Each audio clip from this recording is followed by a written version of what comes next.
Hey guys, and welcome to the Working Money channel. So XRP Crypto Wolf posting this, XRPL is trending, but look what else is trending, guys. The XRPL, 15,000 tweets, trending under technology on Twitter, and Trudeau for treason with even more tweets, 18.4 thousand tweets, trending under politics. Boy, is he sure having a hard time up in Parliament. Anyway, interesting because if you guys haven't heard, a lot is happening in Canada because of the protests that are occurring in Ottawa. They're spurring on many other protests worldwide involving these. And you know, Canada's Prime Minister Justin Trudeau just yesterday said something super offensive to a Jewish member of Parliament, and I don't even want to repeat it, but look it up if you guys are interested. This is after they just said that they are going to now freeze, or rather they have the emergency capability to freeze Canadian citizens' bank accounts, and that also extends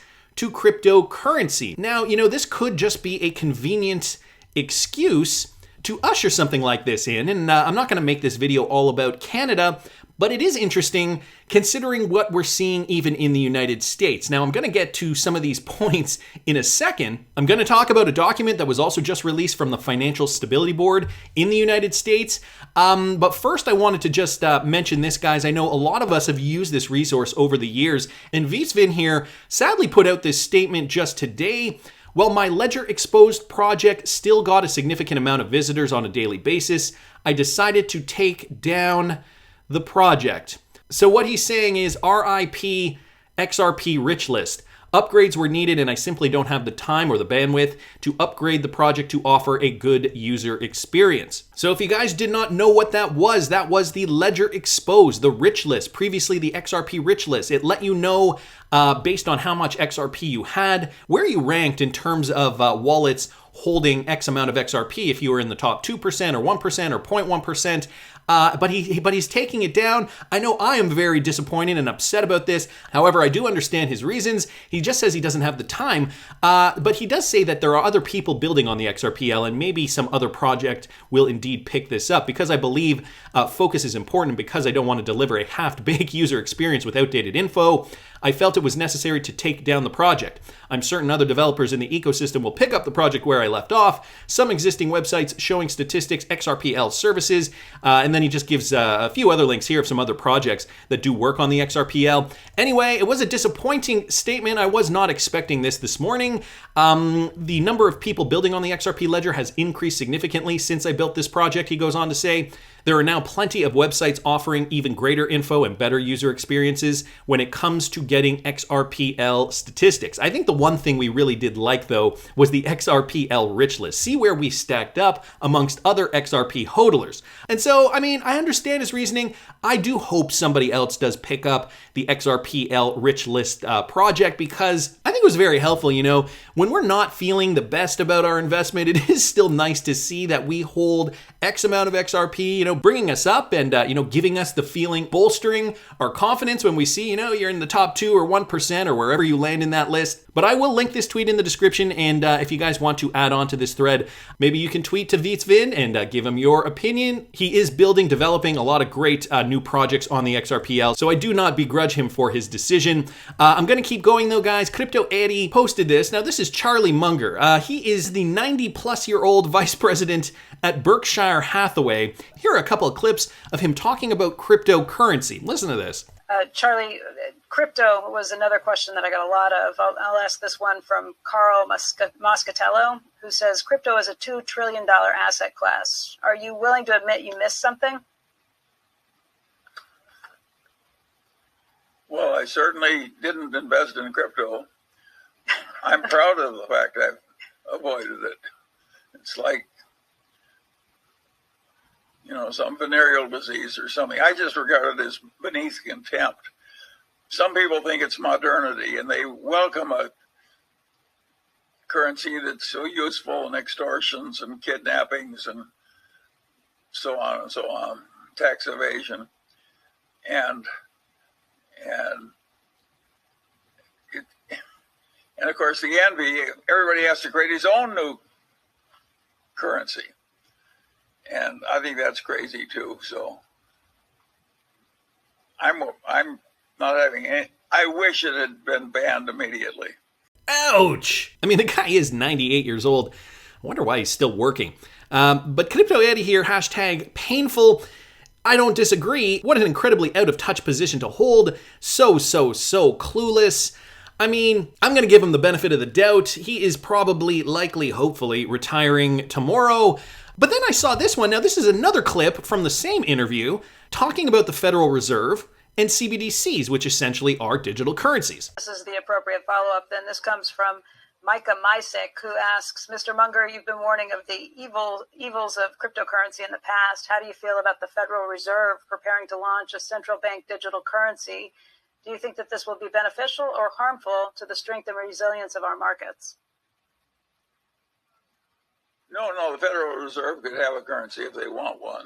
That would be just we've got a digital currency already. It's called a bank account. The banks are all integrated with the Federal Reserve System. We already have a digital currency.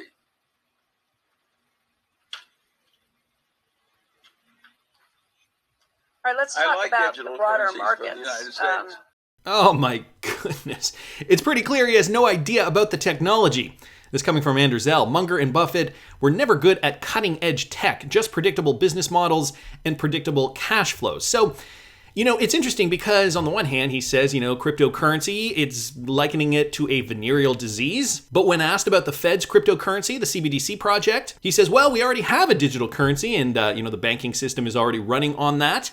I guess he understands the concept of ones and zeros written in a ledger at the banking level, that they don't actually physically print the cash anymore and that they just create it out of thin air. And it is numbers moving from one account to another. But again, very out of touch. Immortal over here posting this, retweeting out a zero hedge tweet. Munger says he is proud of having not invested in crypto, likens it to a venereal disease. And Elon Musk actually responded, I was at a lunch with Munger in 2009 where he told the whole table all the ways Tesla would fail. Made me quite sad, but I told him I agreed with all those reasons and that we would probably die, but it was worth trying anyway. So it just goes to show you that sometimes the most experience in the room is not the most intelligent in the room. Again, though, considering Charlie Munger, very down on traditional cryptos like Bitcoin, has said, well, the Fed and the way we deal with money right now, well, we already have a digital currency. But I mean, let's be honest. We're emerging from an old financial system into a new financial system, and the regulatory clarity, well, it just isn't there yet. JP Morgan is urging for regulatory clarity from the government. This coming from Michael at Val5Links. They're saying global regulation is urgently needed for banks to help clients invest in cryptocurrency. So these guys realize crypto is the future, and they are saying that we need that regulatory clarity and we need it now. Debbie Tonys is a JP Morgan executive, and she said that new rules are urgently needed to give banks certainty in handling crypto assets on behalf of large customers who seek exposure in the asset class. A growing number of large institutions, including hedge funds, are interested in investing and gaining exposure to crypto assets. According to Wells Fargo, cryptocurrency has entered the hyper-adoption phase. So this is what's happening at the banking level right now. Noting that some very large players had asked JP Morgan to hedge their exposures to crypto assets, Tonys opined, I do think we need a globally consistent regulatory framework. It's important that we get a solution as quickly as possible. So they are saying, not only in the United States, we need this to be globally consistent, and it needs to be a regulatory framework because they realize cryptocurrencies are a global phenomenon. Global banking regulators at the Basel Committee on Banking Supervision are discussing rules for banks to deal with crypto assets. In June last year, the committee proposed dividing crypto assets into two groups and regulating them based on their market, liquidity, credit, and operational risks to banks. However, final rules are not expected until at least next year. So are we going to see regulatory clarity firm up by 2023? Is this going to be another year where we see governments essentially scrambling before we get that regulatory clarity? It is interesting, and I think it is good that banks like JP Morgan and other American banks are saying, look, we need this, but we need it fast, and it does need to kind of cover the gamut, right? It has to include global entities so that we can all get on the same page. The JP Morgan head of regulatory affairs detailed the real risk to all our economies is that if we don't get to a solution that allows banks to engage with our clients in a hedged way, this activity will go outside the regulatory parameter, and I am concerned about financial stability. Financial stability, an interesting way to put this. considering this just came out yesterday. James Rule XRP bringing this to our attention. This is from the FSB, the Financial Stabilities Board. Crypto asset markets are fast evolving and could reach a point where they represent a threat to global financial stability due to their scale. And he posted the PDF here, guys. It did just come out yesterday, February the 16th, 2022. The entire PDF is here. I'm obviously not going to go over this entire PDF with you guys. I have read some of it. Really gives some good insight on where their concerns are with regards to financial stability and how cryptocurrencies are really going to affect markets this coming decade. And I wanted to bring this up because I wanted to just go back to what is trending today. The XRPL, Trudeau for treason. We know what's recently happened in Canada, and I also saw this, guys, from Michael at Val5 Links. This also, coincidentally, or maybe not so coincidentally, happened in Canada.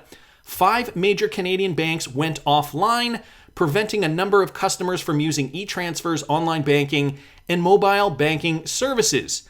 Things that make you go, The financial institutions affected by the outage included Royal Bank of Canada, RBC, BMO, Scotiabank, TD Bank Canada, and the Canadian Imperial Bank of Commerce, otherwise known as CIBC. These are the 5 major banks that Canada has. Most Canadians do business with these 5 banks. The number of complaints of people experiencing difficulty accessing their online banking peaked between 5 p.m. and 6 p.m. Eastern Standard Time on Wednesday, which was yesterday, while accounts of this issue are still occurring on Thursday, which is today, according to a report. And so here are just some graphs of, I suppose, outage reports in the last 24 hours. You can see it's spiked. And banking teams are saying we are currently experiencing technical difficulties. This is coming from an RBC representative. Our experts are investigating and working to get this fixed as quickly as possible, but we have no ETA to provide at time. We appreciate your patience. This is happening in Canada, guys, right after Chrystia Freeland, the Deputy Prime Minister of Canada, announced that the Canadian government could freeze its citizens' accounts if they were suspecting that they were supporting this in Ottawa. This also coming on the heels of this, and this is why I go, Canada must build a framework to make crypto as safe as our financial system. This coming from Carolyn Wilkins. If done well, it can achieve benefits of financial innovation for households and businesses and avoid buildup of systemic risk. This is talking about crypto and how they see that it needs to be regulated in a new financial system. Maybe it's because it reminds me of the Wild West, conjuring up images of bandits and lawlessness. Unfortunately, that's not a stretch. So they are saying there needs to be a crackdown on cryptocurrency. The crypto market has exploded from just $16 billion 5 years ago to $2 trillion today. There's reinvention too. The crypto ecosystem is challenging the financial system, which, for all its strengths, is also often inefficient, expensive, and exclusive. Some of the pioneers have Canadian roots, like Vitalik Buterin, and also, just as a side note, Changpeng Zhao. We need to sort out what differentiates a bandit from a law-abiding pioneer to achieve the benefits of financial innovation for households and businesses and avoid the buildup of systemic risk. So, a direct threat towards the crypto ecosystem in Canada. Why am I not surprised considering what is happening in Canada today? Now, we're seeing this on both sides of the border. And just to put this into perspective with regards to the Financial Stability Board's document here, Matthew Lany also brought this up, an assessment of risks to financial stability from crypto assets. Again, this from just this month, February 2022.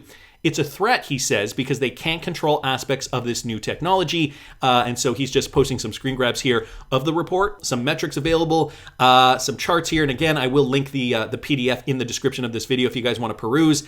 This is what I wanted to bring up, though. The FSB and other standard-setting bodies are already working to address threats associated with so-called global stablecoins. The FSB will continue to monitor developments and risks in crypto asset markets based on the framework published in 2018. In 2022, the FSB will also explore potential regulatory and supervisory implications of unbacked crypto assets, including the types of actions FSB member jurisdictions have taken or plan to take to address any associated financial stability threats. So they are looking to really crack down on this, examining the regulatory gaps and challenges that may exist, including those that arise from the cross-border and cross-sectoral nature of crypto assets, will be a key element of this work. The FSB will also continue to monitor and share information on regulatory and supervisory approaches to ensure the effective implementation of its high-level recommendations for the regulation, supervision, and oversight of global stablecoin arrangements.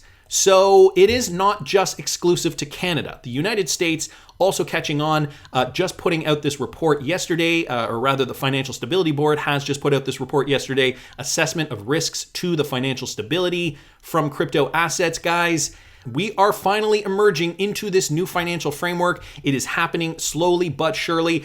Just the other day, I did a video. In the video, somebody posted a sign that they saw at the bank that the Fed had put a stop, we don't know if it was temporary or not, had put a stop on printing new currency, and so they were not able to give a large amount of currency at that time. And if you guys didn't see that video, I will link it up here in the top right-hand corner. This is all coming to a head, guys, a new financial framework and the global reset. Could it be? Disclosed TV also posted this. Klaus Schwab's World Economic Forum says the beer flu pandemic has led to a heightened focus on the power of medical data, specifically so-called V-passes. These passes by nature serve as a form of digital identity. I am not kidding you guys. This is a new document from the World Economic Forum from just this month, February 2022.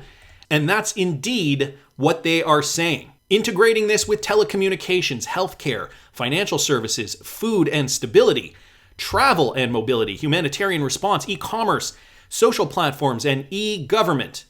Do we really want this to be our future, guys? And is it happening before our eyes? I mean, if the XRP rich list was online, we could see how much XRP we hold compared to the rest of the world and where we rank in terms of XRP hodlers. The good news is we know many people still aren't even privy to the benefits of cryptocurrency, and it's only really a small amount of people, whether you're in Canada or the United States or anywhere else, that hold cryptocurrency compared to your nation's population. So I'd say we're still in the 1%. Keep hodling, because I think this is our hedge against the Great Reset. That's just my opinion, but I want to hear what you guys think. Please subscribe to the channel if you haven't already. Like the video if you like the content I'm providing. I always love hearing your comments. See you in the next one, guys.